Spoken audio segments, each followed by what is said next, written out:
Hello everyone, welcome to our channel dream university. आज हमारे साथ हैं ड्रीम यूनिवर्सिटी के पुराने स्टूडेंट। 2023 में इन्होंने ड्रीम यूनिवर्सिटी से हिंदी साहित्य CUET के लिए तैयारी किया था और आज ये सक्सेसफुली अपने ड्रीम यूनिवर्सिटी में ही एडमिशन लेने में सक्सेसफुल हुए हैं और इन्होंने JNU में एडमिशन ले लिया है बहुत ही अच्छे स्कोर के साथ।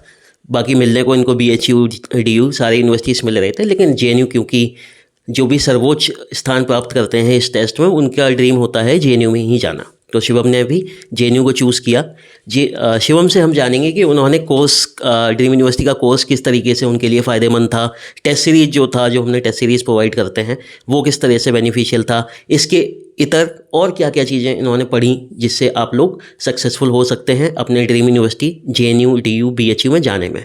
ठीक है, वेलकम शिवम। आप अपने स्ट्रेटजी बता दीजिए स्टूडेंट्स को, जो भी एस्पिरेंट्स हैं 2024 में आपके जूनियर्स जो JNU में आएंगे उनके लिए आप क्या क्या स्ट्रेटजी बताना चाहेंगे, क्या क्या सोर्सेस हैं उनको फॉलो करने चाहिए। ठीक है, ओवर टू यू। बहुत शुक्रिया आपका। पहले तो बहुत शुक्रिया आपका मुझे इस प्लेटफॉर्म पे बुलाने के लिए। नमस्कार साथियों, मैं आज उपस्थित हुआ हूँ आप लोगों से इस चर्चा के लिए कि मेरी क्या रणनीति रही, मैंने कैसे इस परीक्षा को पास किया। तो मैं आपको ये बताऊँगा दरअसल में कि मैंने अपने जो 3-3.5 महीने की तैयारी की वो किस प्रकार से की और क्या क्या सोर्सेस फॉलो किए जिससे मुझे फ़ायदा मिला और मैं जवाहरलाल नेहरू विश्वविद्यालय में आ सका। तो मैंने कुछ जो मूल पुस्तकें हैं इस तैयारी के लिए उनको सबसे पहले उठाया था, क्योंकि मेरा जो BA प्रोग्राम है, जो ग्रेजुएशन है, वो हिंदी साहित्य और भूगोल में था। तो मेरी थोड़ी बहुत समझ हिंदी साहित्य को लेकर बनी हुई थी, लेकिन फिर भी मैंने सबसे पहले जो पुस्तक उठाई वो विश्वनाथ त्रिपाठी की हिंदी साहित्य का सरल इतिहास थी। और ये बहुत ही सरल पुस्तक है हिंदी साहित्य के विद्यार्थियों के लिए। अगर आपकी थोड़ी बहुत समझ है तो आप इसको बहते हुए पढ़ते चले जाएंगे। लगभग 150 पेजेस के आसपास की पुस्तक है, हिंदी साहित्य का सरल इतिहास नाम से। और इस पुस्तक को पढ़ने के बाद एक मोटा मोटा खाका हिंदी साहित्य की मोटी मोटी समझ आपको मिल जाती है। तो पहले सबसे मैंने यही पुस्तक पढ़ी। 150 पेजेस के आसपास की पुस्तक है और 2 दिन इसके लिए बहुत पर्याप्त होते हैं। आराम से अगर आप पढ़ रहे हैं तो 2 दिन में आप आराम से पढ़ सकते हैं फुल टाइम इसको दे करके। इसके बाद जो पुस्तक आती है वो आती है हिंदी साहित्य का इतिहास, जो आचार्य रामचंद्र शुक्ल की पुस्तक है। इसके बारे में कहा जाता है, नामवर सिंह कहते हैं कि अंतिम दिनों में भी ये रोज़ इसको अपने तकिए के नीचे रख के सोते थे। तो बहुत ही महत्वपूर्ण पुस्तक है हिंदी साहित्य का इतिहास। हिंदी साहित्य इतिहास को पढ़ने के लिए और परीक्षा की भी दृष्टिकोण से अगर आप देखें तो हिंदी साहित्य का इतिहास, ये शुक्ल वाली पुस्तक बहुत इंपॉर्टेंट है और लगभग प्रश्न इससे पूछे जाते हैं। तो हिंदी साहित्य का इतिहास ये पुस्तक, इसके बाद इसका अध्ययन मैंने प्रारंभ किया, क्योंकि मैंने 2023 में CUET का पेपर दिया और मेरे लिए जो CUET का प्रश्न पत्र का जो उदाहरण था CUET के पैटर्न का, वो पिछले वर्ष का था, 2022 का। और अगर आप उस वर्ष के प्रश्न पत्र को देखें तो मूलतः जो ज़्यादातर प्रश्न थे, 90% क्वेश्चन आप अगर देखें तो तथ्यों के आधार पे थे। और उनका जो मूल था वो अगर आप देखें तो सरस्वती पांडे और गोविंद पांडे की एक पुस्तक आती है, हिंदी भाषा एवं साहित्य का वस्तुनिष्ठ इतिहास।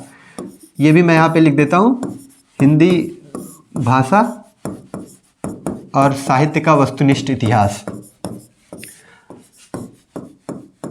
ये पुस्तक फैक्ट बुक है ये, और ज़्यादातर CUET के एस्पिरेंट्स इसको फॉलो करते हैं। एक पुस्तक आती है दृष्टि की नेट JRF की, आप उसको भी फॉलो कर सकते हैं। चूँकि मैंने ये फॉलो किया था तो इसलिए मैं आपको बता रहा हूँ। दृष्टि की बुक थोड़ा ज़्यादा मोटी है, क्योंकि वो नेट JRF और असिस्टेंट प्रोफेसर के एग्ज़ाम्स के विद्यार्थियों को ध्यान में रखते हुए बनाई गई है। हालांकि उसमें तथ्यों के साथ साथ जो आपके अवधारणात्मक प्रश्न हैं, जो कंसेप्चुअल क्वेश्चंस हैं, उसकी भी समझ बेहतर होती है। तो आप कोई सी भी पढ़ सकते हैं।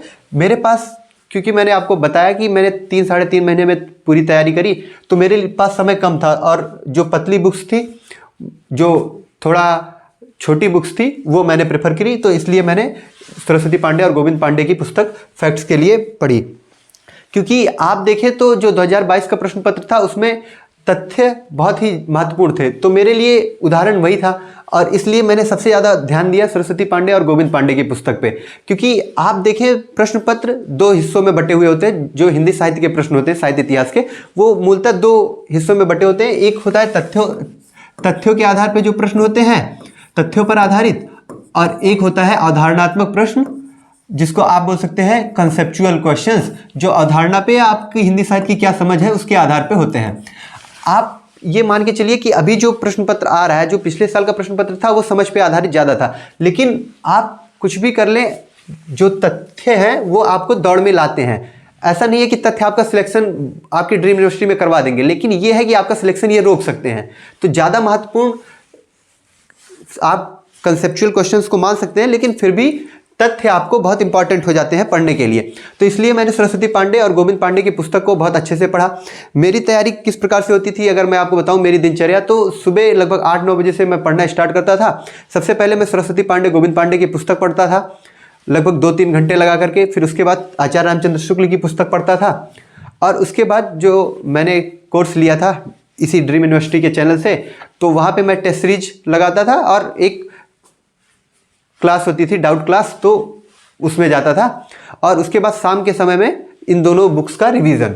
तो ये स्ट्रेटजी होती थी। आप भी ये फॉलो कर सकते हैं, बाकी आपको जैसे अच्छा लगे आप कर सकते हैं। मेरा ये था तो मैं बता रहा हूँ।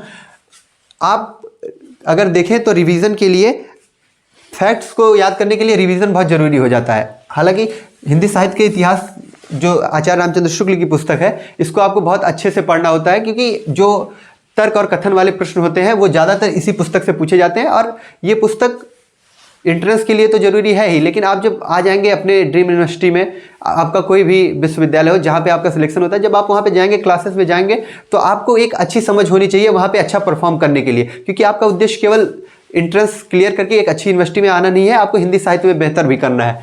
तो इस हिसाब से ये पुस्तक ज़्यादा इंपॉर्टेंट है आचार्य रामचंद्र शुक्ल की, तो आप इसको बहुत ध्यान से पढ़ सकते हैं। और इसके अलावा हिंदी साहित्य का जो वस्तुनिष्ठ इतिहास है, हिंदी भाषा और साहित्य का वस्तुनिष्ठ इतिहास, इसको आप पढ़ सकते हैं। ये एंट्रेंस के लिए बहुत ज़रूरी है, क्योंकि तथ्य आपको इस पुस्तक से मिल जाएंगे। तो मैंने तथ्यों के लिए ये पुस्तक प्रेफर किया था। मैं सुबह इसको पढ़ता था और फ़ोन की रिकॉर्डिंग ऑन करके, तो इसको बोल बोल के पढ़ता था, और शाम को जब रिवीजन करना होता था तो मैं सैर पे निकलता था और कानों में ईयरबड्स लगा के फैक्ट्स सुन लेता था, तो इस हिसाब से मुझको याद हो जाते थे। इसके अलावा अगर आप देखें तो जब CUET को इंट्रोड्यूस किया UGC ने एंट्रेंस के लिए, तो हिंदी साहित्य का इतिहास के साथ साथ कुछ और टॉपिक्स हैं जो इन्होंने ऐड किए अपने सिलेबस में। तो उसमें अगर आप देखें तो एक बहुत ही महत्वपूर्ण टॉपिक है जिसमें पिछले वर्ष जिससे बहुत ज़्यादा प्रश्न पूछे गए, वो है प्रयोजन मूलक हिंदी।